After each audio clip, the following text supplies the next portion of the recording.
2011 UK study found 1 in 6 cell phones has fecal matter on it. Matthew Olson's 2024 Bond University study called cell phones a Trojan horse of infectious organisms. A 2017 study of 27 teenagers' phones found high levels of contamination, which they sensed caused local disease spread. Consider how often you touch your phone while eating. Wash your hands. You could call me a hand-washing ambassador. I wash my hands better than almost everyone I see at rest stops, the mall, even other people's houses. Seemingly few people wash their hands for the full 20 to 30 seconds in all recommended situations. At first, this disgusted me. Then it intrigued me. We lived through a global pandemic with whole governments promoting hand washing, yet I still see adults in developed countries not washing their hands. I wanted to see the disconnect. I've learned that it relates to 3 keys: habit formation, storytelling, and disgust. James Clear's 2018 book, Atomic Habits, details what makes habits stick. They must be obvious, attractive, easy, and satisfying. Firstly, hand washing is obviously good for us, but we should make it obvious to do. The 2022 Global Hand Washing Partnership found that access to the basic components of hand hygiene will decide your hand washing. This requires change for those of us who don't connect infectious disease flashpoints and hand washing, but that change is possible. NBC News interviewed neuropsychologist Dr. Sanam Hafiz, who compared neural pathways to your computer browser, storing regularly visited sites. The more you do something, the more that your brain cues up your forming habit.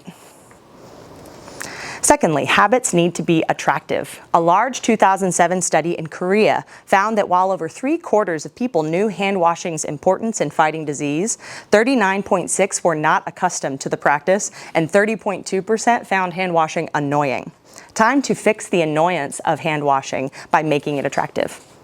The London School of Hygiene and Tropical Medicine says that hand washing in developed countries decreases the spread of viruses. Who doesn't want a shorter flu season?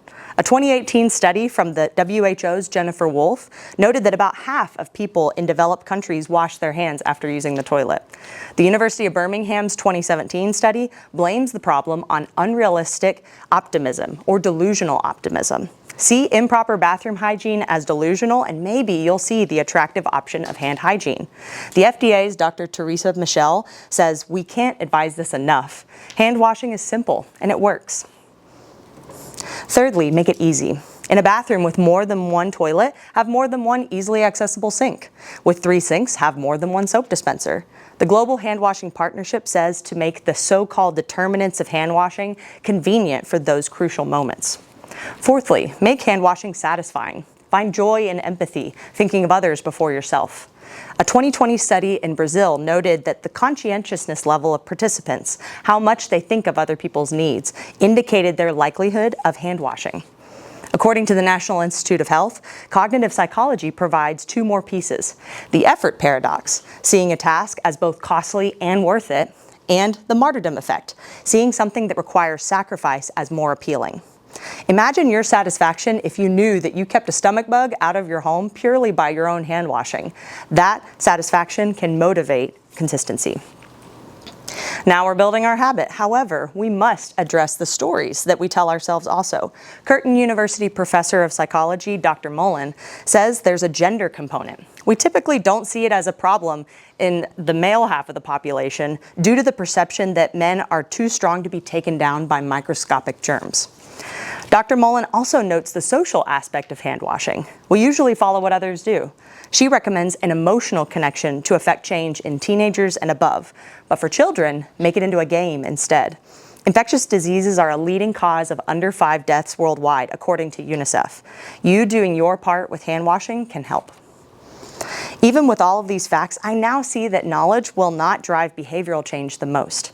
Ruth Sladek's 2008 study found that logical evidence for better hand washing will probably not improve the behavior, even in a job sector that ideally includes people aware of the consequences of negative hand hygiene, doctors.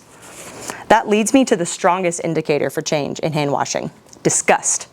2 cross-sectional studies in Haiti and Ethiopia found that awareness of hygiene didn't factor as high as disgust for why people would improve. Two 2009 studies from Macquarie University used disgust-based educational posters and found an increase in hand washing, with one poster showing a depiction of feces on bread. Psychologist Richard Stevenson notes that we have to motivate hand washing with advertisements until the behavior becomes habitual. Some might argue that hand washing with soap makes hands crack, but Canada Global News interviewed Dr. Freeman from Harvard Medical School, and he says that means you should just avoid hot water, avoid soap with fragrances or dyes, pat your hands dry after, and apply a light moisturizer. Others might say, I've made it this far without hand washing regularly. There's no point in trying to start now. Well, the point might be that not washing your hands can kill. About a decade ago, I almost died from Clostridium difficile, or C. diff, and colitis. The CDC says that the elderly and people with weakened immune systems from antibiotics or long-term hospital stays are at risk for this life-threatening disease. We nickname C. diff the hospital disease as it easily spreads through healthcare facilities. If you understand hospitals should prioritize hand washing, you should see this cause's merit. The stories you tell about your place in your community, whether about gender, culture, or ease of access, matter in the lives of those in our communities who need you. It's us who are healthy who can do the most. So please, before you cook or eat and after you use the restroom, use soap and water below boiling to thoroughly lather your hands for at least 20 seconds. Regular liquid hand soap is best, but any soap is better than no soap. For those of you in my school community, I'm strongly considering hanging some motivational disgust posters in our bathrooms. Wash your hands.